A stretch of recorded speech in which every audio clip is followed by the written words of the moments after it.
Welcome back to Just Chattin', and this is the series of videos we do on Thursday and Sunday evenings just for our own entertainment. So, for all you Audie fans, he is asleep on the bed. I doubt he will be joining us. He's been ignoring me today. He was very affectionate yesterday, but today he does not want to know me. So, I don't think he's going to be coming out. Yellow. And yellow is in this scarf, which is one of my favorite queen scarves, sort of a Balmoral feel to it. And we've got plenty of yellow here for Catherine, for Lex's mom, for everyone coping with cancer. We are throwing out our very best wishes to all of you for a safe and swift recovery. Okay, when we come back from the intro, we are going to talk about Fergie.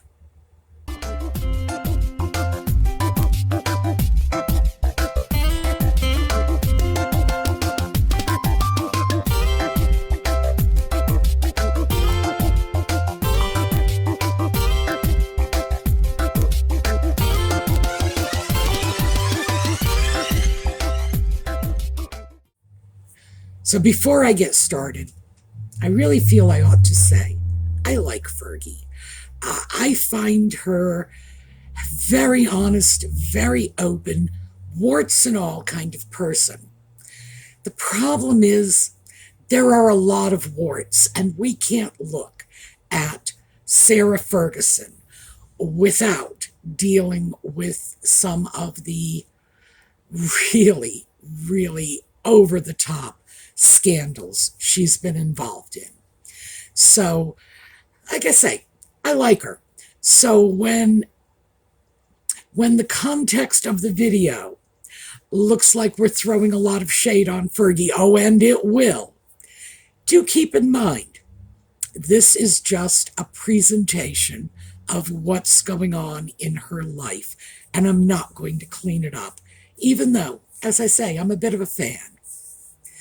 So let's start with who she was before she married into the royal family. Now, she came from a very, very troubled background. I think most of us did not realize this until she disclosed a lot of this in her autobiography, and it wasn't really pretty. Her parents divorced when she was just entering her teens. And at this point, she seems to have developed an eating disorder. In her own words, I went to food for comfort.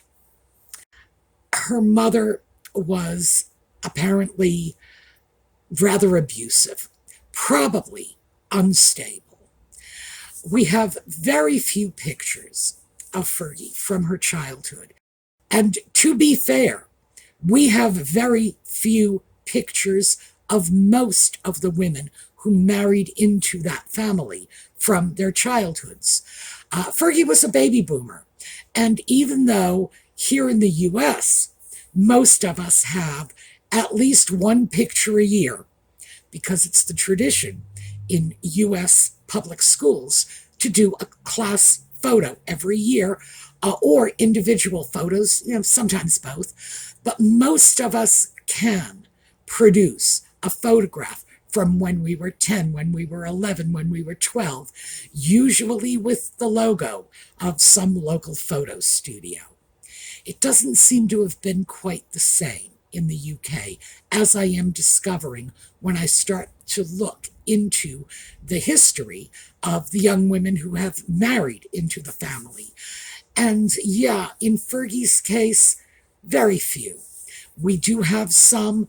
The fact of the matter is there is almost a sense that despite knowing her as a very bubbly, outgoing, quick-to-laugh adult, it might not have been that way when she was a child. So I think it's safe to say it was a difficult childhood, and we should be cutting her some slack for this.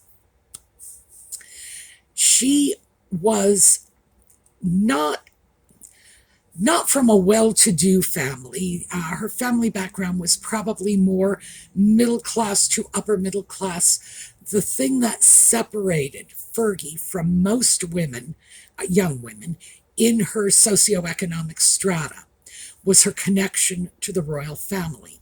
Her father, Major Ronald Ferguson, had been in the military, hence the major, and later became the polo manager, first for Prince Philip, then for Prince Charles. So she was in the royal circle. No question about it. She not only had a considerable contact with the royal family, primarily the male members who would have been involved in the sport, but it was a very informal, casual sort of connection. Exactly the sort of connection that would produce strong friendships.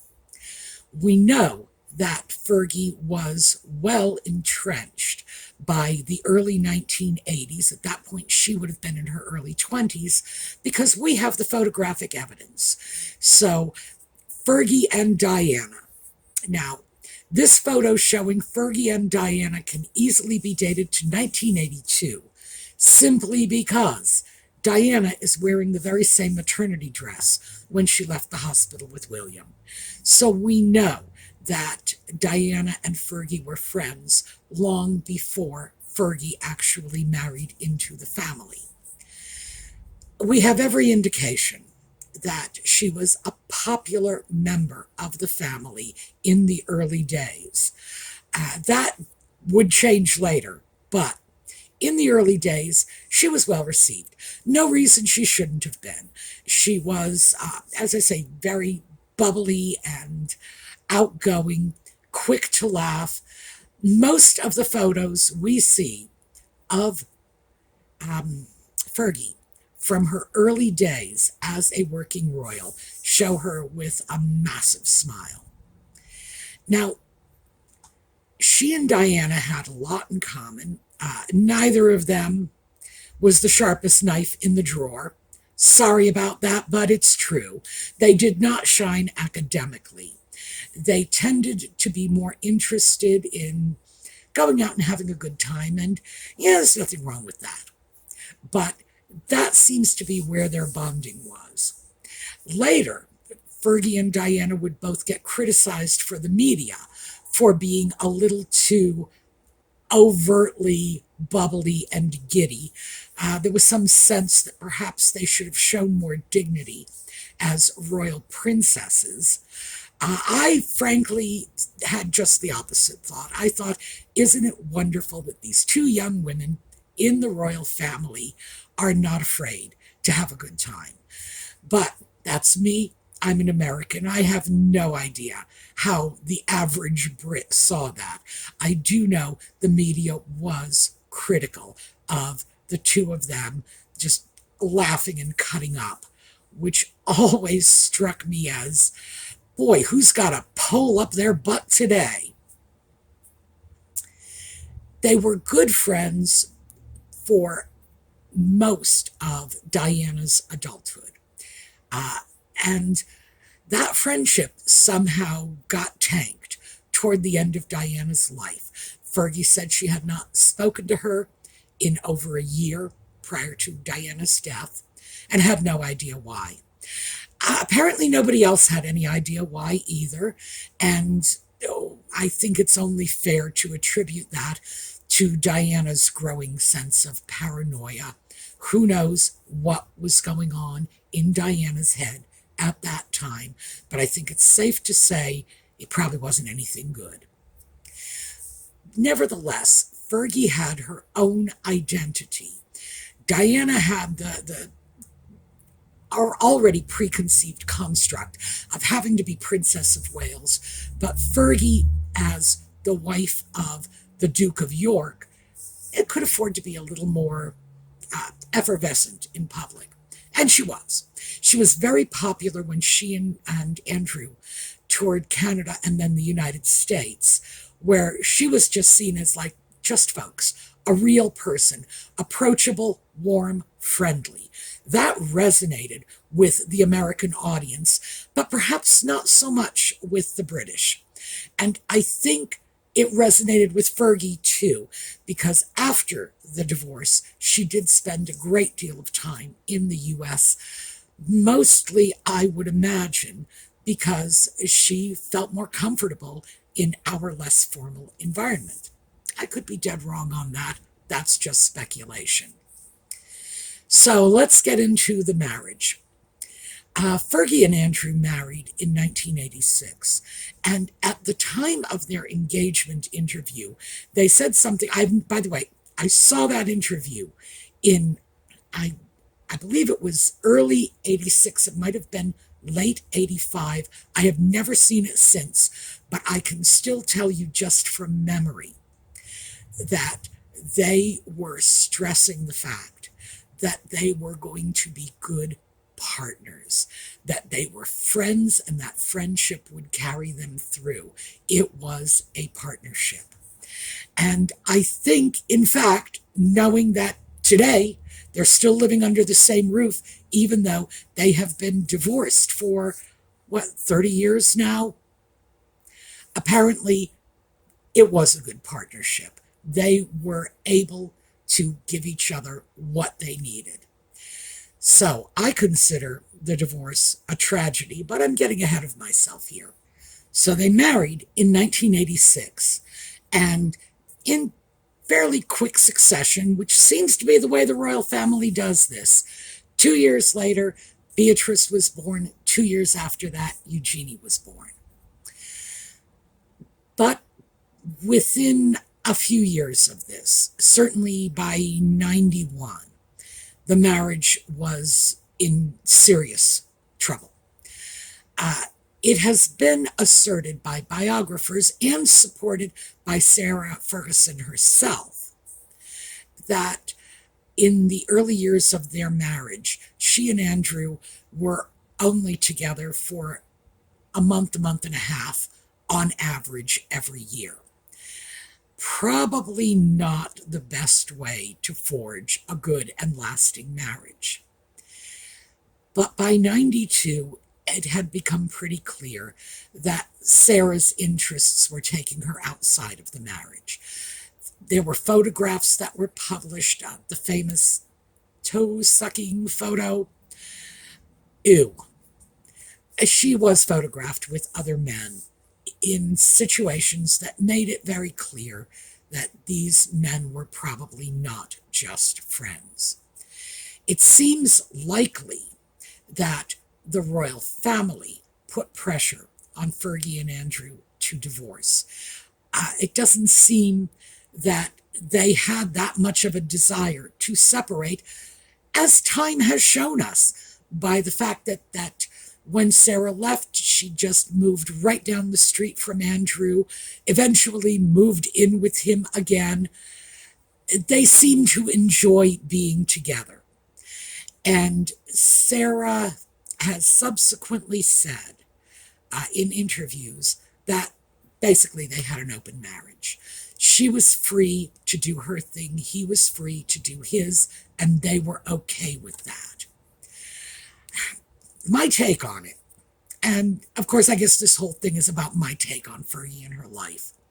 My take on it is that those two were hoping to have the kind of marriage that a lot of people, good heavens, Lord Mountbatten comes to mind, a lot of people had before them, in which they married a person they could get along with, perhaps based on commonality of interest, and then followed their personal desires in whatever way they wanted. Now, that sort of thing could fly in the 20s and the 30s, when the press was either more polite or perhaps more cowed by the aura of the royal family and less inclined to leak scandalous photos than in the 1990s. But yeah, it just wasn't done anymore. Or at least, if it was done, It was not done in front of the press anymore. But I do think that was sort of the template they were looking for as they worked out their own marriage. It's like, we stay married, we have the children, you do your thing, I'll do mine. But no, that, like I said, that was just not going over. And I do think it was largely because the royal family disapproved so strongly of what Fergie was up to. To be fair, it was an embarrassment for everyone involved, on one hand. But to be fair to Andrew and Fergie, eventually they got what they wanted anyway. They divorced, and now they're still living together. So, hey, immediately following the divorce, Fergie started exploring career options. Now, she had been writing books when she and Andrew were married. She did a series of children's books, and since then, she has branched out into all kinds of literature. Full transparency, I have never read a single word she has written, not one. She does not write in genres that are particularly appealing to me. However, I have looked up reviews, and it seems her work is at least acceptable. I don't think anyone is going to be nominating her for literature prizes, especially given the nature of what she writes, which is largely children's books and, I guess, romance novels. But she is considered a credible writer. Her books sell, and there have been more than 50 of them. So she is definitely a prolific writer. This is a woman who gets up in the morning and goes to work, even if it's just, sitting in front of a computer in her bathrobe and writing a book. She's still working. She is still producing product, and that product sells. So, good for her. You can't help but admire that.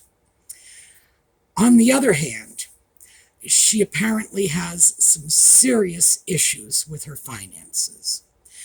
By about 2005, even though she was producing books, she was the spokesperson for Weight Watchers, doing commercials for them, and this had to have been quite lucrative because Weight Watchers is definitely a solvent company, let's just say, and Fergie brought them a lot of favorable press. Despite this, by around 2005, it was estimated that she was in debt to the tune of something in the range of £5 million, which is a considerable amount of money. It was becoming problematic.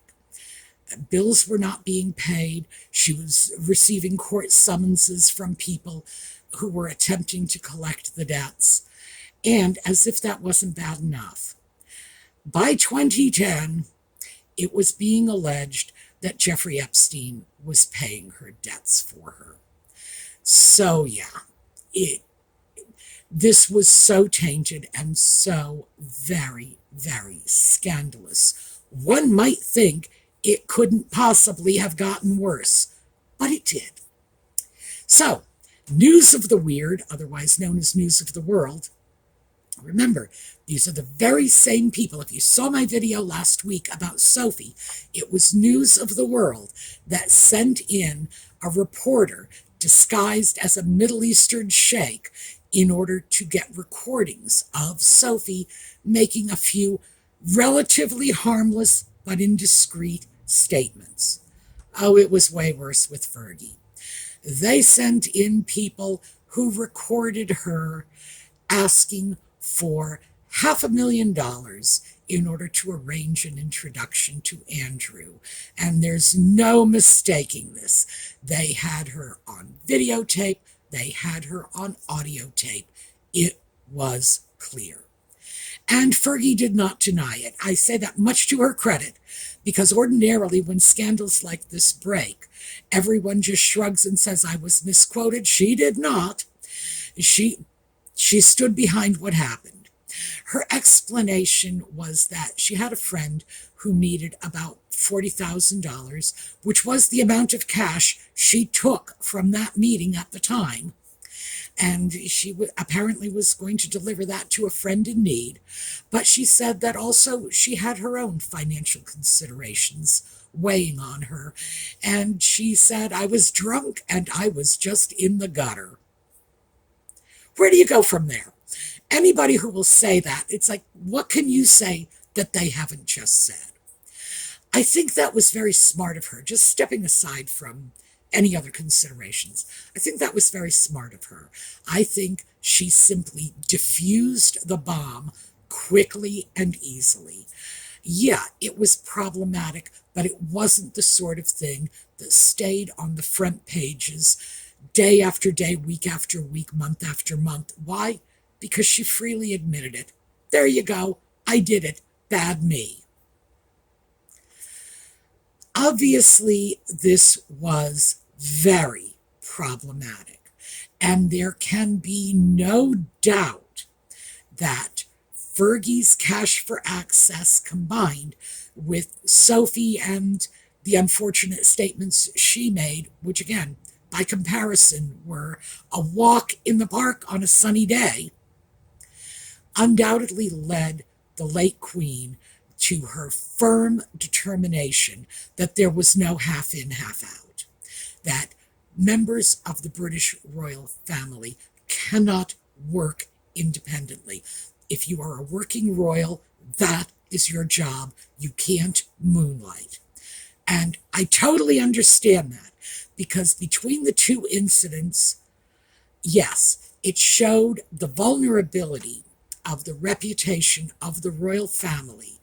If anyone, even tangentially associated with them, remember, Fergie was long divorced at this point, but she was still the mother of Eugenie and Beatrice, two princesses.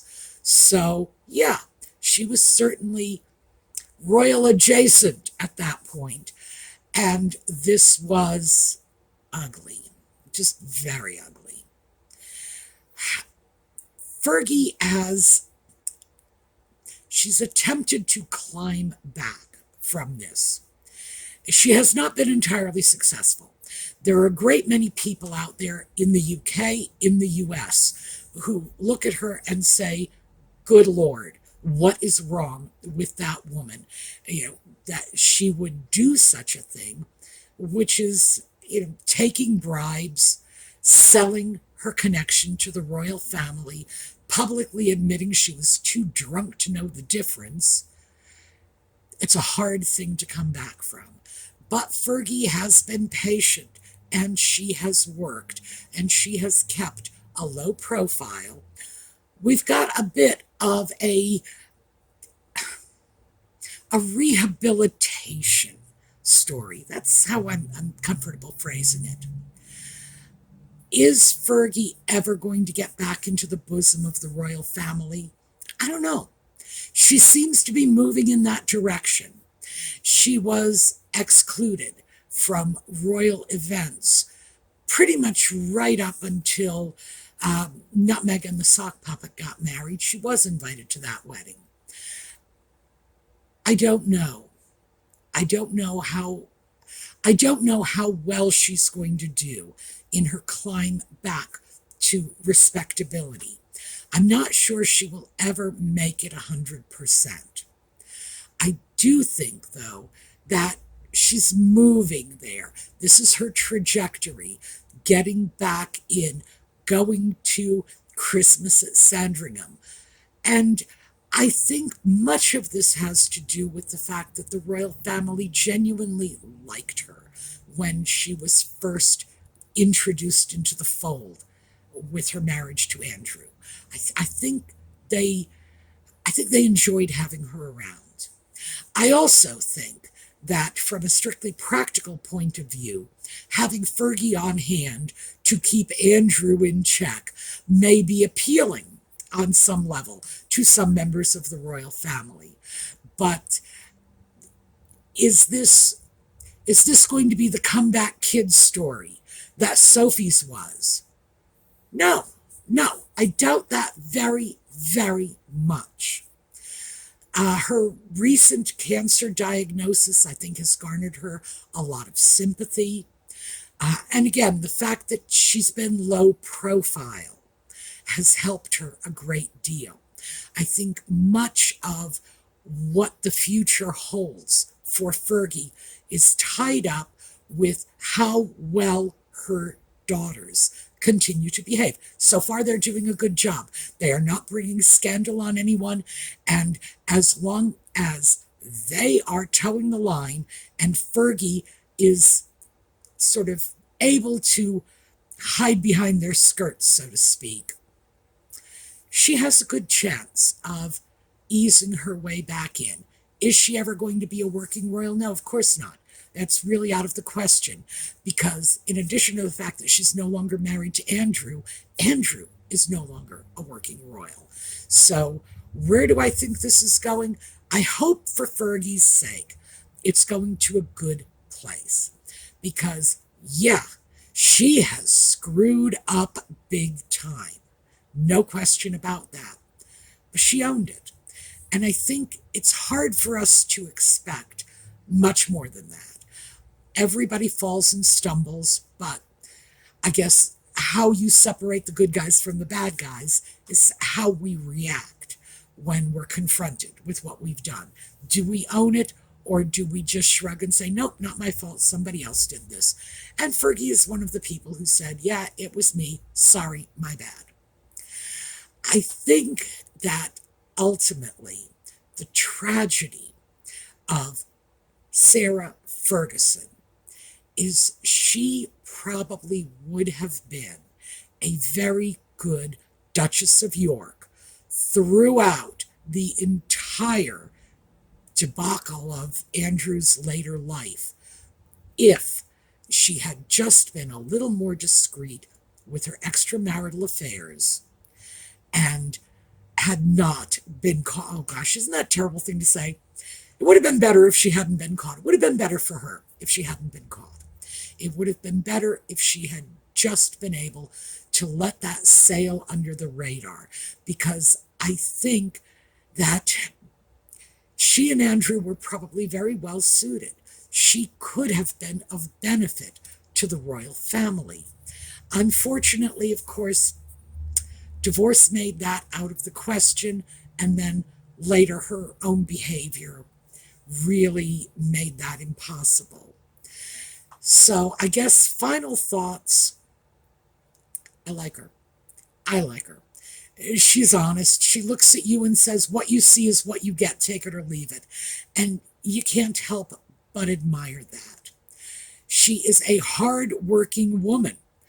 50 books to her credit. It's probably more than 50, by the way. Books to her credit. And one of the things I should have mentioned earlier, but we'll save it we will save this for my final conclusion. Fergie has always been known as a patron of charities. She has been involved in scores, possibly even hundreds of charities over her career.